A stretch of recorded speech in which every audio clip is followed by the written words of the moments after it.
Let me walk you through how the battle developed. The 2nd Armored Cavalry Regiment, the 2nd ACR, made first contact in the afternoon. Captain McMaster's Eagle Troop was on point. They crested a rise and suddenly they're looking at the Medina Division's positions. McMaster's tanks started engaging immediately.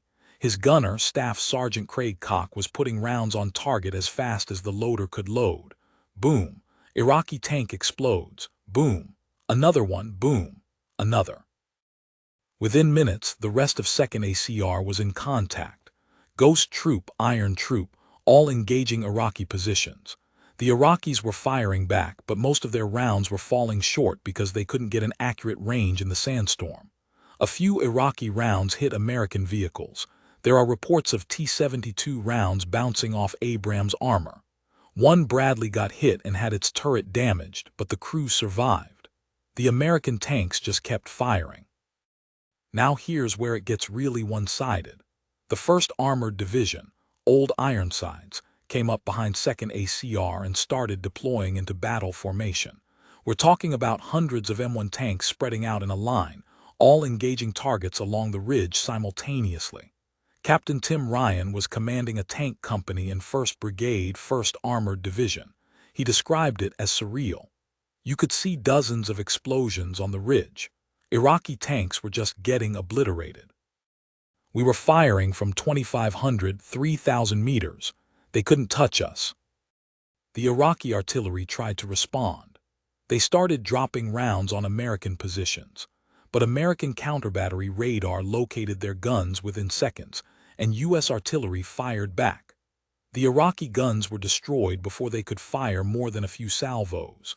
Then American attack helicopters, a patch from the 1st Armored Division, came in from the flanks, firing Hellfire missiles into the Iraqi positions.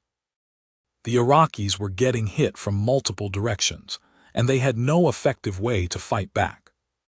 Some Iraqi tank crews tried to maneuver to get into better positions or to retreat. Big mistake. The moment they moved, their engine heat signatures became even more obvious to the American thermal sights. Staff Sergeant Paul Hayes was a gunner in 1st Armored Division. He told an interviewer years later, if they stayed still, we'd eventually find them and kill them. If they moved, we'd see them immediately and kill them faster. They had no good options. The Republican Guard commanders realized they were being destroyed. Some units tried to organize counterattacks. Iraqi T-72s would surge forward, trying to close the range. But they were moving blind in the sandstorm, while American gunners could see them perfectly. These counterattacks just gave the Americans easier targets. One Iraqi company of 10 tanks tried to charge an American position. All 10 were destroyed in less than 5 minutes before they got within effective range. Let me give you a sense of how fast the Abrams crews were working. A well-trained crew could get off 6 to 8 aimed shots per minute. That's incredibly fast for a main battle tank. The loader is pulling rounds that weigh over 40 pounds, slamming them into the breech. The gunner is acquiring targets and firing. The tank commander is identifying the next target. It's a symphony of violence, and the crews at Medina Ridge were performing flawlessly. First Lieutenant Thomas Gantz was a platoon leader in 1st Armored Division. His 4 tanks accounted for 23 Iraqi vehicles destroyed in the first 30 minutes of the battle. 23. His gunner, Sergeant First Class Douglas Thomas, was putting rounds through Iraqi tanks' turrets from 3 kilometers away. Thomas later said the thermal sights made it feel like cheating. They couldn't see us, we could see them perfectly. It was like shooting targets at a range, except these targets shot back. They just couldn't hit us. The Iraqis did manage a few hits on American vehicles. One M1 took a T-72 round to the front glacis, the sloped armor on the front. The sabot round hit, there was a shower of sparks and the round deflected off. The crew felt a massive jolt, but the armor held. The tank kept fighting. Another Abrams got hit on the side skirt, less heavily armored, and the round punched through, but it missed anything critical. The crew stayed in the fight. Compare that to the Iraqi tanks. One Abrams round hitting a T-72 usually meant catastrophic kill, turret blown off, ammunition cooking off, total destruction. Bradley fighting vehicles were in this fight too, not just tanks. The Bradleys have 25mm chain guns and TOW anti-tank missiles. They were engaging Iraqi BMPs and lighter armored vehicles, destroying them from ranges where the Iraqis couldn't effectively shoot back. Specialist Randy Matthews was a Bradley gunner. He said watching his TOW missiles track into Iraqi vehicles was almost hypnotic. You see the missile leave, you watch it fly through the air, then boom, target destroyed. Then you reload and do it again. As the sun started setting, the battle was still raging. The sandstorm was getting worse. Visibility was dropping to near zero for anyone without thermals. But for the Americans, it didn't matter. Their thermal sights worked just as well in total darkness as in daylight. If anything, the worse the visibility got, the bigger their advantage became. The Iraqis were now fighting completely blind while the Americans could see everything. Some Iraqi soldiers started abandoning their vehicles and running. You can't really blame them. Sitting in a tank that's getting picked off by an enemy you can't see, watching your comrades' vehicles explode around you, knowing there's nothing you can do to fight back effectively, that's psychological torture. Iraqi crews would bail out and try to flee on foot across the desert. Most of them surrendered to coalition forces over the next few days. Some died trying to escape. By the time darkness fell completely, the Medina Division's 2nd Brigade had been annihilated, 186 tanks destroyed, 127 armored personnel carriers knocked out, 57 other armored vehicles eliminated, artillery pieces destroyed, command vehicles obliterated. The brigade had ceased to exist as a fighting force, and it had happened in about 90 minutes of actual combat. The speed of destruction at Medina Ridge shocked even the American commanders. General Ron Griffith, commanding 1st Armored Division, later said he expected a tough fight that might last several hours or even into the next day. Instead, his division had destroyed an entire Republican Guard brigade before nightfall. Lieutenant Colonel James Leach, commanding a tank battalion, said, "We'd trained for this kind of battle, but actually experiencing it was surreal. We were destroying targets so fast the gunners were running out of things to shoot at." Now let's talk about why this happened. It wasn't just the technology, though that was a huge factor. It was also training, tactics, and the quality of the soldiers. American tank crews had trained for this exact scenario, engaging Soviet-style armored formations in desert terrain. They'd practiced at the National Training Center in the Mojave Desert for years. They knew their equipment inside and out. They were confident, well-led, and motivated. Iraqis, by contrast, were fighting a type of battle their equipment couldn't handle. Their training emphasized static defense and massed artillery fires. Their doctrine didn't account for an enemy that could see and shoot accurately in conditions where they were blind. Their command and control broke down quickly once the shooting started. And their morale wasn't great to begin with. These Republican Guard units had been getting bombed by coalition aircraft for over a month before the ground war even started. There's also the factor of the Iraqi leadership decisions. Why did the Medina Division stay in those positions? They had to have known by February 27 that the coalition had overwhelming superiority.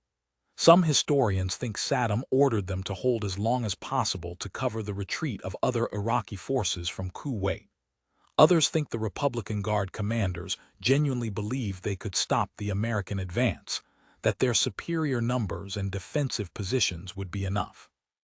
Whatever the reason, the decision to make a stand at Medina Ridge was catastrophic for the Iraqis. If they tried to retreat earlier, move their forces at night when they wouldn't be as visible, disperse to avoid concentration, they might have saved more of their equipment and more of their soldiers. Instead, they stayed concentrated in defensive positions and got systematically destroyed by an enemy with a massive technological advantage. The psychological impact of Medina Ridge on the Iraqi military was enormous. Word spread fast among Iraqi units that the Republican Guard, supposedly the elite, had been obliterated. If the Guard couldn't stop the Americans, what chance did regular army units have? The battle contributed to the rapid collapse of Iraqi resistance over the next 24 hours. Units that might have fought started surrendering instead. For the American forces, Medina Ridge was validation of everything they'd been preparing for. The Army had spent the 1980s rebuilding after Vietnam, developing new weapons like the M1, training intensively, focusing on quality over quantity. Medina Ridge was proof that it had worked. General Norman Schwarzkopf later called it one of the most one-sided tank battles in history. He wasn't wrong. Let me tell you about the aftermath of the battle. When American forces moved through the Medina Ridge area the next day, they found absolute devastation. Burned-out Iraqi tanks everywhere, some with their turrets blown 30 feet from the hull, destroyed armored vehicles, abandoned equipment, the detritus of a shattered military unit. Lieutenant Michael Lanza walked through the battlefield and later wrote, "It looked like a junkyard of destroyed Soviet equipment. We'd read about what American weapons could do. Now we were seeing the reality, and it was sobering." There was also the human cost to consider. While we know exactly how many Iraqi vehicles were destroyed at Medina Ridge, we don't know precisely how many Iraqi soldiers died. Some estimates suggest several hundred killed, hundreds more wounded. Many Iraqi soldiers surrendered after the battle. But make no mistake, this was a bloodbath for the Medina Division. Families back in Iraq lost fathers, sons, brothers in a battle that lasted less than 2 hours.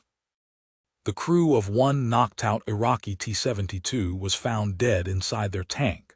American investigators examined the vehicle and found that a sabot round had penetrated the turret, struck the ammunition storage, and the resulting explosion had killed the crew instantly. It would have been quick, at least. But multiply that across 186 tanks, and you get a sense of the human tragedy behind the tactical victory. Some Iraqi prisoners from the Medina Division were interviewed after the battle. One tank commander said he never even saw the Americans. He knew his unit was taking casualties because he could see vehicles exploding around him, but through his tank sights, he couldn't see where the fire was coming from. He said it was terrifying, like being attacked by ghosts. Another soldier said when his tank was hit, he didn't even know what happened until he was already evacuating the burning vehicle. Medina Ridge also highlighted the importance of combined arms warfare. It wasn't just tanks fighting tanks. American artillery was hitting Iraqi positions. Apache helicopters were engaging from the flanks. A-10 aircraft were making strafing runs. Infantry and Bradleys were suppressing Iraqi dismounted troops. The Air Force had B-52s bombing suspected Republican Guard positions farther north. Everything worked together as a coordinated system. The technology disparity at Medina Ridge was so extreme it raised questions about the future of warfare. If thermal sights and advanced armor could create this kind of advantage, what did that mean for conventional military forces that couldn't afford American-level technology? The answer, apparently, was that you needed to develop asymmetric tactics, guerrilla warfare, urban combat, insurgency, because you couldn't win a conventional fight. This reality has shaped military conflicts ever since. After Desert Storm, adversaries of the United States learned not to fight American armor in open terrain. In Iraq after 2003, in Afghanistan, in other conflicts, enemies adapted. They used IEDs, ambushes, urban warfare, anything except standing and fighting in the kind of battle where American technological advantages would be decisive. Medina Ridge taught that lesson brutally. For the soldiers who fought at Medina Ridge, it was a defining moment of their military careers. Captain McMaster, who led that initial engagement with Eagle Troop, went on to become a 3-star general and national security advisor. Many of the junior officers and NCOs at Medina Ridge would become senior leaders in the wars in Iraq and Afghanistan. They'd seen what American military power could do at its peak, and they'd also seen the limits. Winning a tactical battle decisively doesn't automatically win a war or ensure lasting peace. The Battle of Medina Ridge officially ended around 7 p.m. on February 27th. By 8 a.m. the next morning, President Bush announced a ceasefire. The war was over. Medina Ridge was one of the last major engagements of Desert Storm, and it was fitting in a way, a demonstration of overwhelming American military superiority that had characterized the entire 43-day conflict. In terms of tank battles, Medina Ridge ranks up there with the most one-sided in history. 73 Easting, which we've covered in another video, was even more lopsided in terms of exchange ratios. But Medina Ridge involved more forces and lasted longer. It was a brigade-level engagement where an entire Iraqi Republican Guard brigade got systematically destroyed by American armored forces. Military historians study it as an example of what modern combined arms warfare looks like when everything works perfectly. There's a memorial at Fort Hood, Texas, now Fort Cavazos, that honors the 1st Armored Division and includes reference to their Gulf War service. Medina Ridge is part of that legacy. For the soldiers who were there, both the Americans who fought and the Iraqis who survived, it was a day that demonstrated the brutal reality of modern mechanized warfare. Technology, training, and tactics combined to create a battle where one side had almost every advantage. If you served at Medina Ridge, or if you knew someone who did, or if you were in 1st Armored Division or 2nd ACR during Desert Storm, I'd love to hear your perspective in the comments. This is one of those battles that defined the Gulf War and showed the world what the rebuilt American military after Vietnam was capable of achieving. Thanks for watching Gulf War Chronicles. The Battle of Medina Ridge represents the pinnacle of conventional armored warfare, and it also represents a type of battle that we may never see again, because no adversary is going to willingly fight the U.S. military that way after seeing what happened in February 1991. If you haven't subscribed yet, hit that button. We've got more Desert Storm battles coming your way. I'll see you in the next one.